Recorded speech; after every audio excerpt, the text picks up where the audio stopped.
Well, if you're looking to get out of the house and experience something new, our next guest might have just what you are looking for. Joining us now on our 702 Communications line, 702 Communications, keeping you connected. We've got Andy Mouse, the director and CEO of the Plains Art Museum. Happy Monday, Andy. How are you, man? I'm hanging in there, Chris. How are you?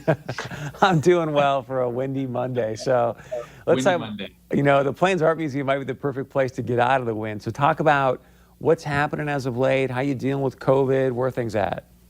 Yeah, thanks for asking and for having me on. We, like everyone else, we were forced to close due to the pandemic, but we just reopened our museum about a week ago. So right now, if people go to plainsart.org, we've designed two ways to interact with us. One is to visit us virtually, and that includes taking virtual classes, downloadable content, videos, things that you can do at home.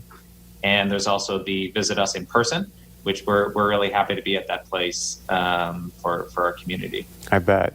We'll get to the in-person thing in a moment. Let's talk about more of the online stuff right now. What kind of programs or things can I do online with y'all?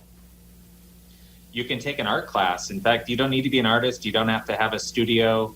You can sign up for an art class and be a part of a virtual community, and we'll make sure you get the right supplies, and you can take a class at home. You can also download content. You can we have artist designed coloring books. We have these things we're calling P is for Plains Art Museum, which is a program where we'll have like a in-depth information about an artwork and then some at-home activities that a person can download and print out at home. We have Hayden's art parties. Those are family gatherings where people are encouraged to create things virtually at home. We have online content. We have artist videos. We have virtual exhibitions. So I think there are a variety of ways that people can interact with us virtually right now. So we were pretty ahead of the curve. We pivoted to virtual as soon as we were forced to close, because we thought, well, we're going to engage the public in a brand new way. It's actually forced some really interesting change in the museum world. Good for you. So talk about some of the in-house, if you will, exhibitions you have going on. Yeah, so right now we have two main galleries open. Our Catherine Kilbourne Burgum Center for Creativity remains closed, and we're going to open up that hopefully at some point in July. So right now it's the museum side. We have two of our main galleries open. One is beginning with, we're actually going to have we're going to have a fundraiser. So we're losing hundreds of thousands of dollars of revenue because of the pandemic. And so we're going to be organizing a virtual silent auction. And the live part is the exhibition at the museum. So people can come to the Spring Gala art auction and bid on artworks from regional artists.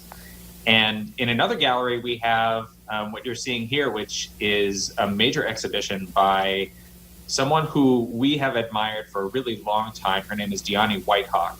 And we have the sincere pleasure of having her solo exhibition at the museum called She Gives.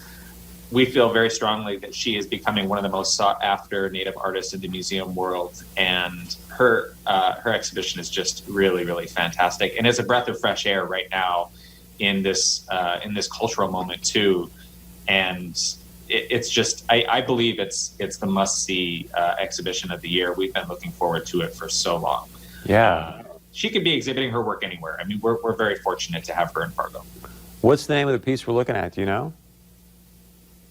That one is called Carrie, and that's from the Carrie series. So I'm not sure if it's 1, 2, or 3. Huh. There's some wall hanging works and some sculptural works, and it's a good example. So she's a modern artist, but she's also very sincerely connecting to the traditional works of her heritage. And so you see this really wonderful blending of perspectives and cultures in each of her works. Yeah. And I just feel so strongly in these. They're just so beautiful and so much what we need right now.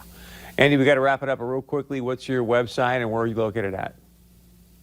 We are at plainsart.org, and there's information on there about supporting the museum, about visiting the museum, both virtually and in person. And we are located in downtown Fargo on 704 First Avenue North. Great stuff. Thank you, Andy. We appreciate it. Have a great week. Yeah, thanks for having me on. Thank you. All right, stay with us. We got a lot more coming up right after this.